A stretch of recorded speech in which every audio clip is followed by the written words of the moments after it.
Welcome to the Bullvine podcast, your go-to source for inside stories, cutting-edge research, and the latest updates in the world of dairy farming. In our 154th episode, we look at the Canadian quota system and the American free market system and see which one is better.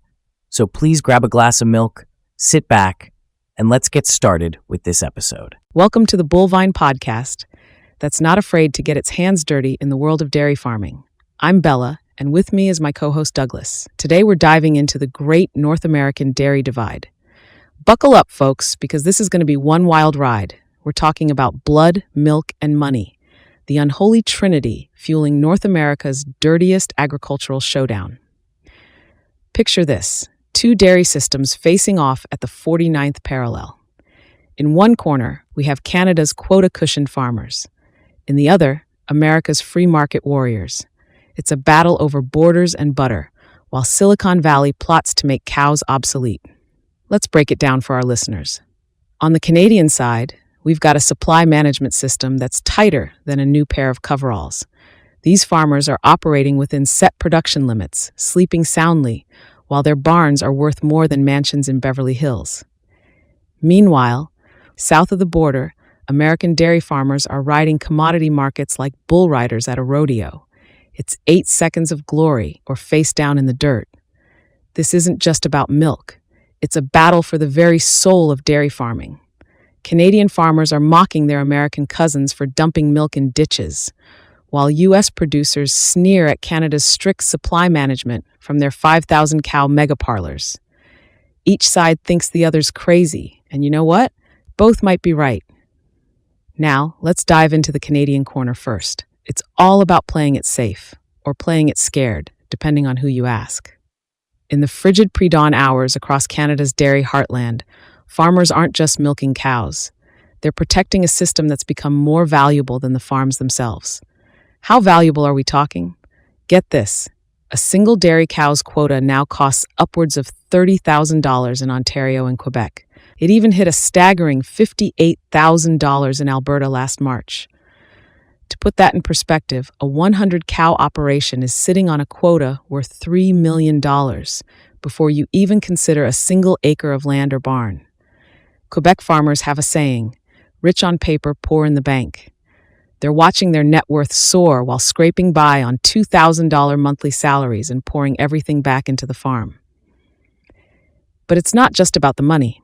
These farmers are fighting for their children's future.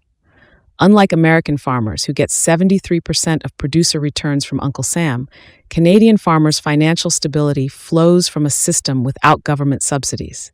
They've got guaranteed minimum prices based on production costs and protection from market crashes. It's a shield that American dairy farmers can only dream about. Now this golden system has some rust under the chrome. Young farmers are facing what some call a generational genocide. Try finding $3 million for quota alone before buying your first cow. The average farmer's age is climbing past 55, and family farms are becoming too valuable to farm. Market rigidity shows its teeth during demand shifts, as we saw during COVID-19 with milk dumping. Innovation suffocates under quota constraints, and there are regional disparities with 74% of farms concentrated in Ontario and Quebec. So why do Canadian farmers stick with this system? It's their last line of defense. They're watching dairy farms vanish south of the border daily. Wisconsin lost 75 farms in a single processor's decision. For Canadian farmers, it's a brutal but clear choice. Would you rather have a system that guarantees survival with golden handcuffs or face the American-style freedom to fail? That's a fascinating breakdown of the Canadian system, Bella. Now let's cross the border and take a look at the American side of things. What's the story there? Ah, the land of the free and home of the brave, Douglas. In America's dairy battleground, freedom comes with a hefty price tag, and only the strong survive.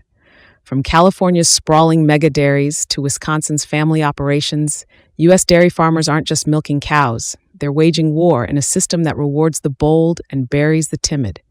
It's raw capitalism in rubber boots. The American dairy system is capitalism distilled to its purest form. Federal milk marketing orders may set the rules, but survival demands more than just following them. While Canadian farmers count their quota pennies, American producers are building empires. The average U.S. dairy now milks 225 cows, nearly triple its northern neighbors' modest 85-cow herds. In the land of opportunity, dairy farmers have ambitious dreams.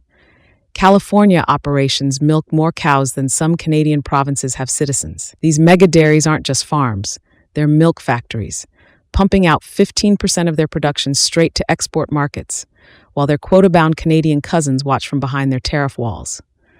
But it's not all milk and honey. This unrestrained capitalism extracts its pound of flesh. Since 2003, half of America's dairy farms have vanished into memory. Milk prices swing wildly enough to give an accountant vertigo. 1 month, you're expanding. The next, you're calling the auction house. It's more like a Darwinian dance. The numbers tell a brutal story. 1.3% of farms produce over a third of America's milk. Small farms aren't just dying, they're being swallowed whole by operations that measure their herds in thousands. It's survival of the fittest in coveralls.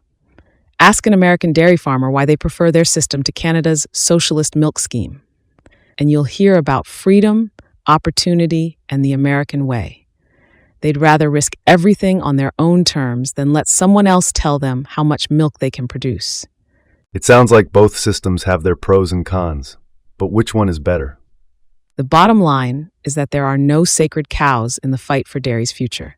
Canada's quota-cushioned farmers and America's free-range risk-takers face a tsunami of change that doesn't care about borders or tradition.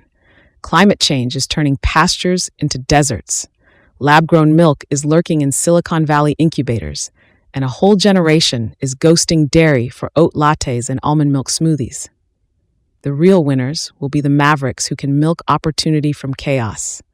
The farmers who look beyond quotas and commodity prices to understand and fulfill consumers' needs. The innovators who will make cows fart less methane, turn manure into rocket fuel, or figure out how to 3D print a perfect cheese curd. Whether you're Team Maple Leaf or Team Stars and Stripes, it's time to wake up and smell the sour milk. The future of dairy lies in integrating stability and opportunity, not in choosing between the two. There's no use crying over spilled subsidies or curdled quotas in this high-stakes game of milk, sweat, and tears. Time is running out. It's time for those brave enough to cease dwelling on past battles and begin crafting the narrative of tomorrow's dairy industry fairy tale. Well said, Bella. And that's all the time we have for today, folks. Thanks for tuning in to Bullvine Podcast. Remember, in the world of dairy farming, if you're not living on the edge, you're taking up too much space. Until next time. Thank you for tuning in to the Bullvine Podcast. We hope you enjoyed today's insightful discussion. Don't forget to subscribe, share, and leave a review. Catch you next time on the Bullvine Podcast, where bovine expertise and community come together.